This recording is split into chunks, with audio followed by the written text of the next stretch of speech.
Hey everyone, this is John with BGR. The video today is going to be about affordable firearms. Affordable is not a term I use lightly. It's with everybody, it's going to be something different. So what I'm going to do is talk about firearms that you can get for under $400. I mean, absolutely under $400 too. Not $420, $430, $450. I mean, under $400. So I set out to go to my local gun shop. I had $400 with me, and I said, you know, what can I go there and buy with this amount of money? And I had two conditions. One, it had to be brand new, and two, it could not be a high point. I'm not ragging on high point. I've got one myself. I just feel like if this is going to be your only gun, let's say, or your first gun, maybe you can get something that's a little bit better quality, something that you can actually defend yourself with if you need to, something that's you can take to the range and it not give you a bunch of issues every 5 seconds or every 5 rounds. So I went to the gun shop and I said, well, I got $400. What can I end up with? Now, I bought multiple guns, multiple trips to the gun shop. This time I'm only going to show you 2, and I think we're going to leave it at 2 guns per video just to kind of keep things simple and quick. So this is not one of the guns I ended up with. The first gun is no stranger to anybody. It's going to be the Canik Tp9 Sf. So this is exactly how you would have bought it from the gun shop. Everything in this is exactly how I got it. So you can kind of consider this to be an unboxing of sorts. So as we open this up, we can see what we have. It's a decent presentation, and you basically get everything you need. You got your firearm, you got your holster, which it's a paddle holster. We got your magazine loader. Let's see, chamber flag and extra magazine, and we got a back strap here, manuals.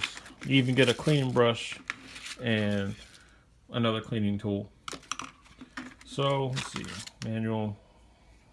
Let's see, registration card, and what is this? That's obviously a chamber flag, but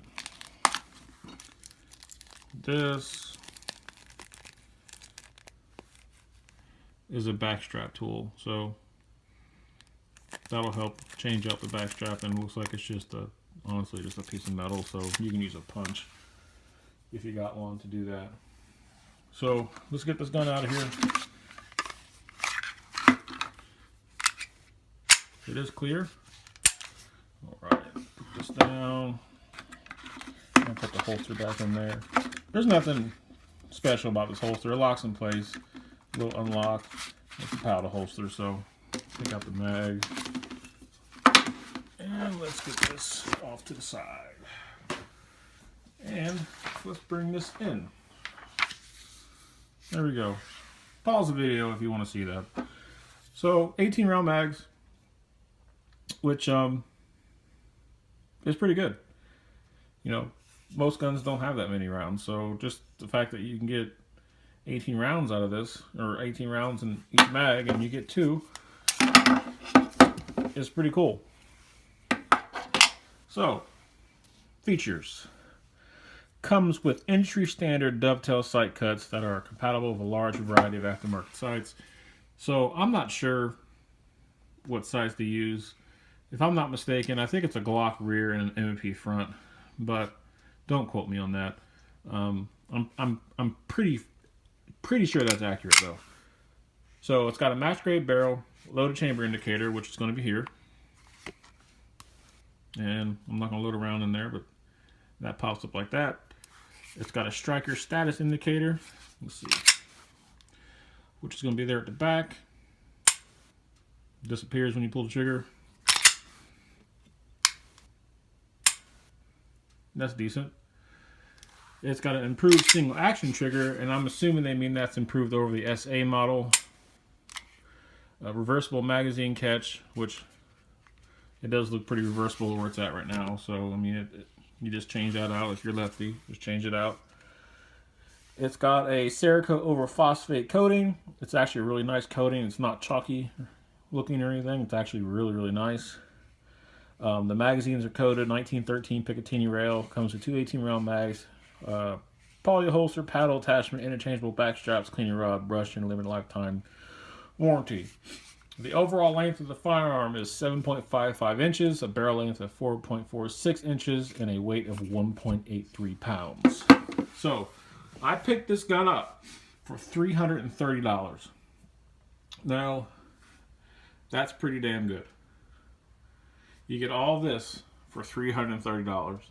Now, it's going to be different wherever you shop. You might be able to find it cheaper than that. It might be more than that, but it definitely falls under that $400 realm.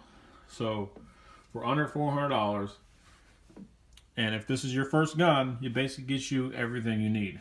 Okay? You get the mags you need, you get a mag loader, you get a holster, you get interchangeable back straps, and it's a decent gun. The trigger pull is nice.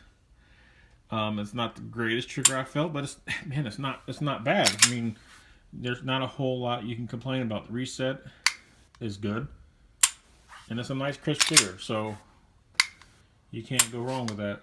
The sight picture is nice, so there's your sight picture, and it's not too bad. So honestly, for $300, $330, this is a decent pistol. Definitely something to look at. They do have their Elite model out now, so you'll probably be able to find it cheaper than $330. You know, it's just kind of a matter of time. So that's one option. Second option of the day is going to be from Smith & Wesson. Nice hard plastic case. And it is nice that the Canik comes with a nice hard plastic case too. I mean, that's kind of nice. To get a gun under $400 that doesn't come in cardboard, I mean, one, it's rare, and two, it's nice to have a case. You don't have to, it's something that you can take to the range and not have to worry about, you know, you're going to fall out of the cardboard or getting it wet or what have you. So, but anyways, this gun comes from Smith & Wesson. Let's open it up and see what it is. Stuff out of the way. It is an M&P 9. Got your little order paper. And this is actually a really nice gun. There's obviously nothing in the chamber. Get that bag out of there. Get that out of the way. Alrighty. So, with the M&P, as you see, you know, the presentation actually is not as good as Canik, but you get two 17-round magazines, two extra back straps, and you get your manuals and your trigger lock and all that other stuff. Let me get this out of here. And that's it. Nice little hard plastic case. But, you know, for the price range, this is more like what you're going to see. You're not going to have a case full of goodies all the time, especially for under $400. But, you know, trade-off with this one is you get a decent gun. So, let's get this off to the side. And we're going to put this off up there. Alright. The M&P 9mm features. This gets 3 interchangeable grip sizes. This is stainless steel drift adjustable sights, which aren't bad. I think the front sight is a little bit on the skinny side, as you can see there. But, you know, overall not bad. It's got an ambi slide stop, a polymer frame, stainless steel chassis, barrel, and slide, Picatinny rail. This one particular model does not have its own safety. So, this is a multi-page deal here. Alrighty. 17 plus 1, obviously it's a 9mm. Barrel length of 4.25 inches. Overall length is 7.6 inches. And as you know, it's got dovetail sights, low profile carry sights, it's striker fired, and we know all this stuff. Weight of 27.5 ounces, and the barrel material is stainless steel. Alrighty. Slide material, stainless steel, polymer frame, Armalite slide finish, which also is not chalky. So it's got a nice finish on the slide, and it looks like it's going to be pretty durable. And they actually listed this purpose as home protection, law enforcement, and military personnel, or personal protection. So it's a decent gun. Overall, this gun feels really good in your hand. I mean, really good. Magazine out of there. Close the slide. The trigger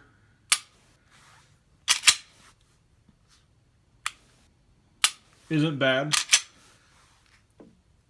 Aftermarket triggers are plentiful for these. It's something that I would definitely recommend because this one isn't bad. Honestly, the Canik trigger is better than this one. So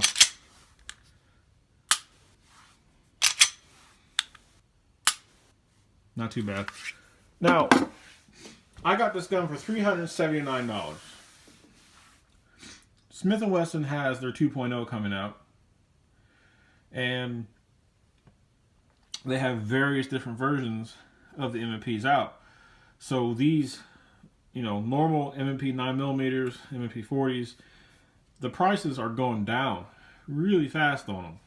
So they're plentiful, and you can buy them for under $400 now. If you see one for over $400, which is not going to be uncommon, don't buy it, because if you just wait, either there'll be a sale or you just go somewhere else and you'll be able to find one for under $400, guaranteed. You know, and they're great guns. They're dead reliable. They have a great reputation. So, you know, you can't really go wrong with them, especially for under $400. Now, out of these two firearms that I featured today, honestly, I think the better buy is going to be the Canik, because especially for the first time firearm owner or somebody that doesn't have a lot of gear, the fact that it comes with everything you can need is a win, a definite win. Now, you know, for concealed carry purposes, the powder holster isn't the greatest, and it does rattle around in there quite a bit. So I would definitely invest in a holster, if anything. But the fact that it comes with everything you need, it's definitely the better value here. And overall, I think it's going to be the better buy out of these two. Now, like I said, it's kind of apples and oranges. You can't really go wrong with which one you choose. They both have good reputations. There's a bazillion videos of each one out there of how they shoot and how reliable they are, which is why I'm not even going to bother throwing in a range video. There's just no point. But you can look it up, you can see how they do, and they do great. So just kind of pick which one. If you're really short on cash and you don't have a lot of gear, I'd go with the Canik. Maybe if you already got some gear, it's not your first gun, get you an M&P, you know, if you don't have one already. So like I said, you can't go wrong with either one. This is John with BGR. I appreciate you guys for stopping by, and I look forward to talking to you in the next video. Thanks.